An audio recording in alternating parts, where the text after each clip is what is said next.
Customer call says their lights are dimming. What do you check on the air conditioner? Today on HVAC Tips for Technicians, I'm going to be teaching you what to check when a customer calls you and says the lights are dimming. There's a few things you can check. If you want more, check out my playlist, HVAC Tips for Technicians. And definitely do not forget to like, share, subscribe, hit the notification button. If you want to join me, click the join button. I've got some guides to help you in the field. Let's go ahead and get started. So obviously the first thing we're going to check is we've got a hard start kit that was installed here. So we're going to take this off and we're going to read MFD, microfarads. If you want to know how to do that, check out my playlist, HVAC Tips for Technicians. I got a video on using your meter, MFD, and checking the hard start kit. This right here is a hard start kit, potential relay and start capacitor all in one, and it should read between 130 and 156 MFD. It's reading 125. So I would say this hard start kit is good. Then we've got a capacitor in here and it is rated for 55 and 7.5. So we would check from the common to the HERM terminal and we would read 55, which we did. I checked that as well. Now I replaced the contactor and I think this was the problem causer right here. This is the definite cause of the problems. The reason I know that is because look at the contacts. Look how black this contactor is. This is pitted. Every time it strikes, it builds up carbon and eventually the contacts cannot be cleaned. You just need to get a new contactor. It's very easy to replace. It's just wire for wire. We got our coil wire here. This is 24 volts that energizes the coil, and then that's what pulls this plunger down and creates a nice clean pathway to complete the circuit to the compressor. So what we're going to do is we're going to check voltage across this new contactor and amp draw for the compressor, because that's something you definitely need to check. Also need to be aware of noise and refrigerant charge, of course. If you have a bad compressor, mechanically failed, you could have a really high suction pressure and a low discharge pressure, so keep that in mind. So I would turn my meter to volts AC. I would check the incoming line voltage and I would read 240 volts because that's what we're working with. And then when this coil's energized and this circuit is completed, I should have 240 volts coming out of my contactor. And I bet you what was happening was I didn't have the proper voltage. So this right here is causing the compressor to act all funky, and it's probably causing the lights to dim because we could have a malfunctioning compressor, of course. So what we're going to do now is we're going to put this hard start kit back in here. We want to make sure that we check the incoming voltage. These are wire nuts, so you definitely need to take these off, check the connections, and make sure the connections are good. So that's one thing I've got to do. But let's go ahead and turn it on, plug in our disconnects, because that is a definite. Now this plug only goes one way, by the way. It doesn't go like this, it goes like this, okay?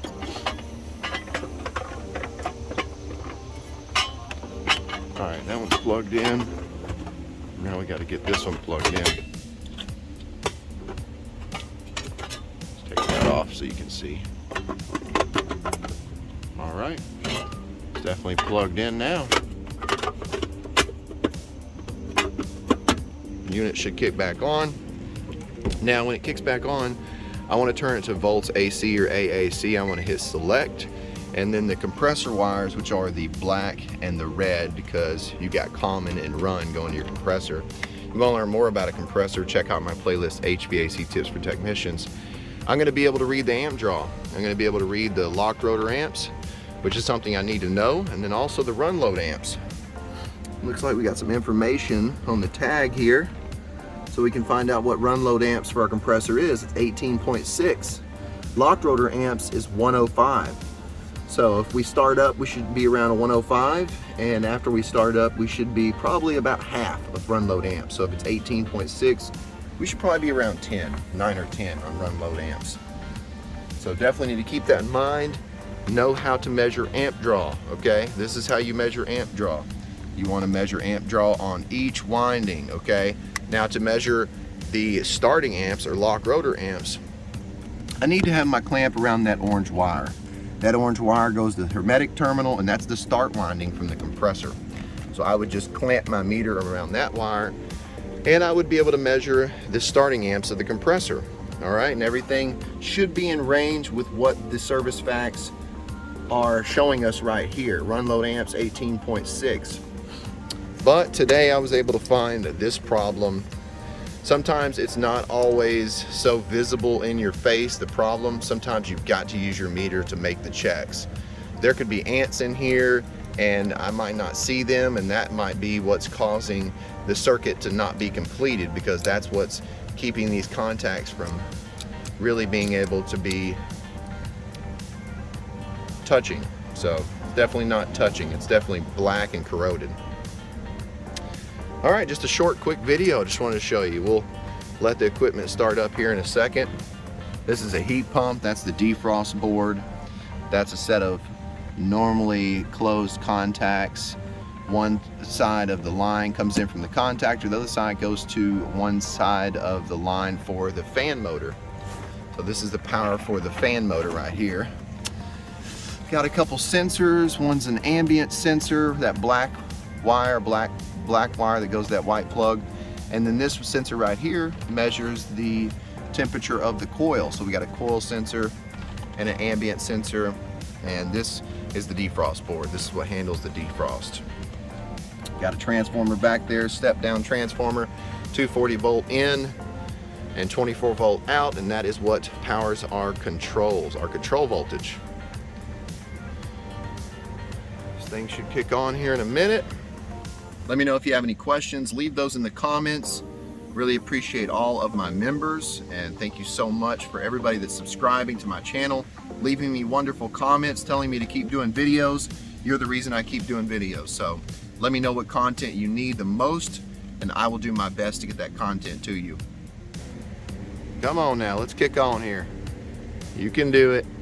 So visually, you need to check the compressor. Also, you need to measure the windings. If you don't know how to measure the windings, check out my playlist, HVAC Tips for Technicians. I've got a video called Compressor Won't Start, and it'll show you how. Look at those roto locks. This is not sweat on, this is roto locks. To get those off, sometimes I have to use a cheater bar and then a pipe wrench.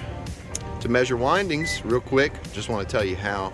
Put your meter on ohms, use your meter leads to read from each winding to the next. That means from common to start, from start to run, from run to common.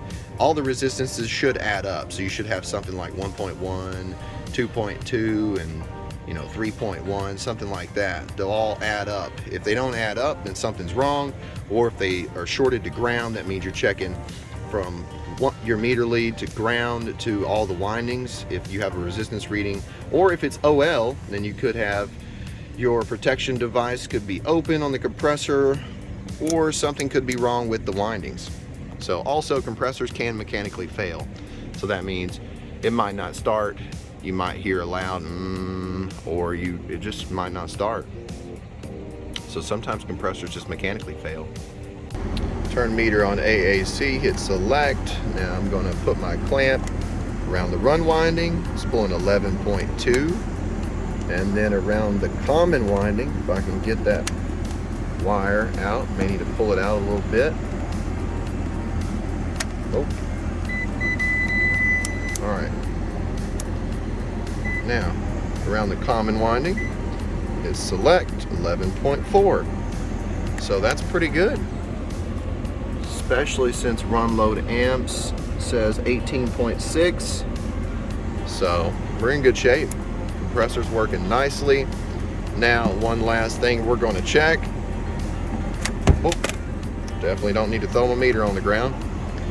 All right, got a little magnet here.